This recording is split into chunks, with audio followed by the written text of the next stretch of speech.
That's interesting. आप यही कहने वाले हो, क्योंकि इस वीडियो में जापान के बारे में एमजी फैक्ट्स जान के आप अमेज हो जाओगे। है तो मेरा नाम है ध्रुव जोशी। तो शुरू करते हैं बिना किसी मेरा मतलब तो शुरू करते हैं बिना किसी देरी के। उगते हुए सूरज का देश जापान अपने संस्कृति, खान पान से लेकर टेक्नोलॉजी के लिए दुनिया भर में मशहूर है। जहां पूरे विश्व में भेल का शिकार करना पूरी तरह से पाबंद है, वहीं जापान में भेल का शिकार खुलेआम किया जाता है। और जापान के मार्केट में जापान के लोग भेल के मांस को ऊंचे दामों पर बेचते भी हैं, जो जापान की काली सच्चाई। जापान की प्रत्येक गली, मोहल्ले और सड़कों पर वेंडिंग मशीन लगी हुई है, जिसमें आपको केवल पैसे डालने पड़ते हैं और फिर यह मशीन आपको अपने आप ही नूडल्स, पॉपकॉर्न, कॉर्न और कोल्ड ड्रिंक अपने आप ही दे देंगी। इस प्रकार की मशीनों में किसी भी प्रकार के शॉपकीपर की जरूरत नहीं पड़ती है। यह मशीनें सारा काम अपने आप ही ऑटोमेटिक तरीके से करती हैं। और एक रिपोर्ट के अनुसार जापान में इन मशीनों की संख्या तकरीबन 5.52 मिलियन है। जापान में सन 2011 में सबसे ज्यादा शक्तिशाली भूकंप आया था, जिसके बाद आई सुनामी ने जापान को पूरी तरह से तहस नहस कर दिया था। लेकिन दोस्तों, इसके बाद भी जापान ने अपने अद्भुत साहस का परिचय दिया और आने वाले कुछ ही सालों में जापान फिर से अपने पैरों पर खड़ा हो गया था। आज के दिन जापान इतना ज्यादा पावरफुल और शक्तिशाली है क्योंकि जापान के लोग बहुत ज्यादा मेहनत करते हैं और बहुत ज्यादा काम करते हैं। यही कारण है कि यहाँ पर बहुत सारे युवा लोग काम के बोझ के नीचे आकर आत्महत्या कर लेते हैं, जो कि जापान की सबसे बड़ी काली सच्चाई है। दोस्तों, जापान के लोग 4 नामक शब्द को अशुभ मानते हैं, यानी कि जापान में 4 संख्या को ही अशुभ माना जाता है। यहाँ के लोग 4 नामक शब्द का प्रयोग नहीं करते हैं और इसी वजह से जापान में जो भी बिल्डिंग बनाई जाती है उसमें चौथी मंजिल नहीं होती है। हालांकि चौथी मंजिल होती है, लेकिन उसका नाम 5वीं मंजिल होता है। यहाँ की बिल्डिंगों में तीसरी मंजिल के बाद सीधे ही 5वीं मंजिल आती है। दोस्तों, जापान में प्रेमी जोड़ों का बहुत ज्यादा ख्याल रखा जाता है, यानी कि दोस्तों, जापान में गर्लफ्रेंड और बॉयफ्रेंड का बहुत बढ़िया तरीके से ख्याल रखा जाता है।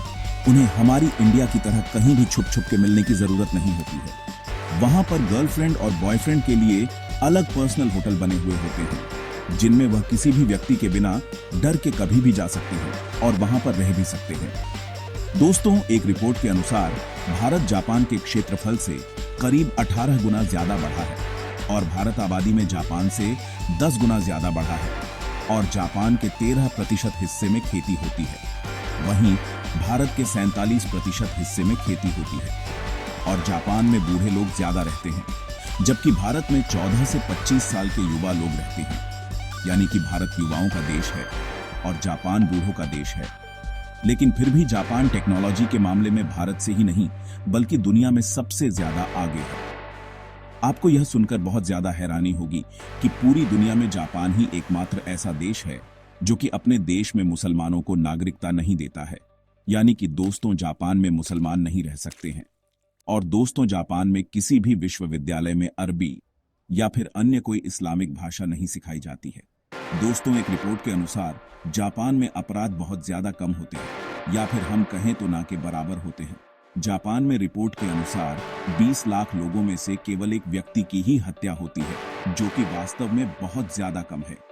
दोस्तों, जापान के लोग साफ सफाई को फर्स्ट प्रायोरिटी देते हैं, क्योंकि जापान में जितने भी स्कूल हैं उनमें साफ सफाई के लिए कोई भी कर्मचारी नहीं रखे गए हैं, बल्कि जापान की स्कूलों की साफ सफाई स्कूलों के बच्चे और अध्यापक मिलकर ही करते हैं।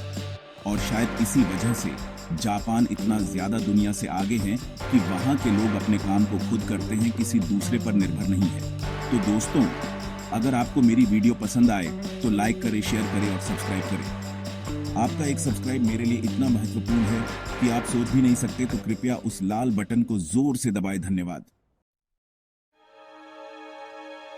जहां पूरे विश्व में भेल का शिकार करना पूरी तरह से पाबंद है, वहीं जापान में भेल का शिकार खुलेआम किया जाता है और जापान के मार्केट में जापान के लोग भेल के मांस को ऊंचे दामों पर बेचते भी हैं, जो जापान की काली सच्चाई।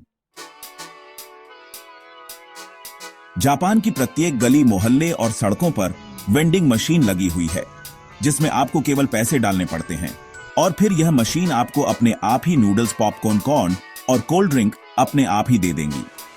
इस प्रकार की मशीनों में किसी भी प्रकार के शॉपकीपर की जरूरत नहीं पड़ती है। यह मशीनें सारा काम अपने आप ही ऑटोमेटिक तरीके से करती हैं और एक रिपोर्ट के अनुसार जापान में इन मशीनों की संख्या तकरीबन 5.52 मिलियन है।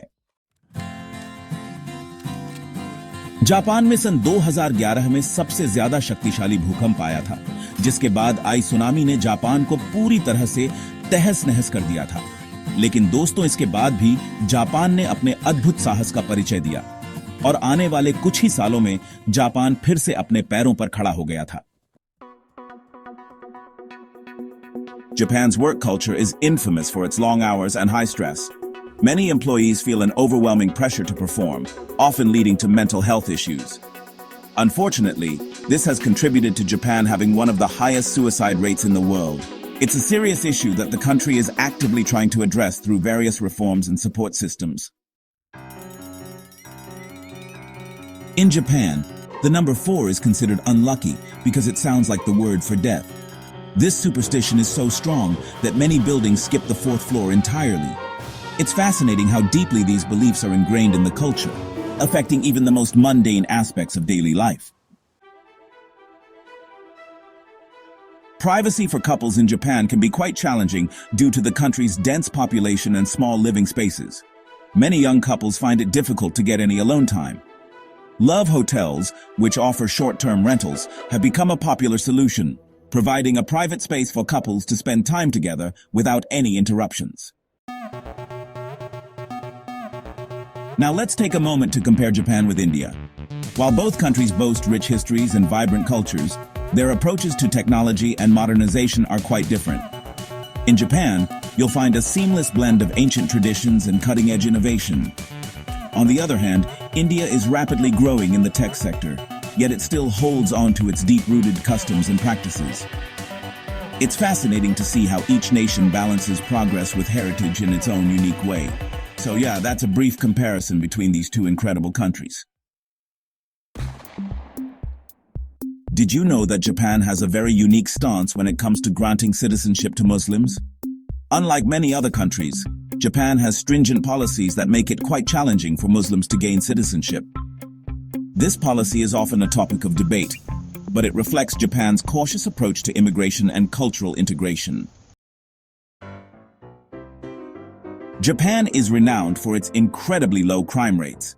It's one of the safest countries in the world. The strict law enforcement, combined with a strong sense of community and respect for others, plays a significant role in maintaining this safety. It's quite fascinating to see how societal values contribute to such a peaceful environment. Cleanliness is a big deal in Japanese schools. Students are taught to clean their classrooms and school premises from a young age. This practice instills a sense of responsibility and respect for their environment. It's not just about keeping the place tidy, it's about building character and discipline.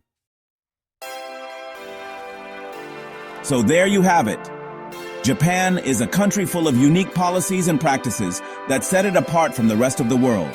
From its cautious immigration policies to its low crime rates and emphasis on cleanliness, Japan offers a fascinating blend of tradition and modernity. Thanks for joining us on this journey. Until next time, sayonara.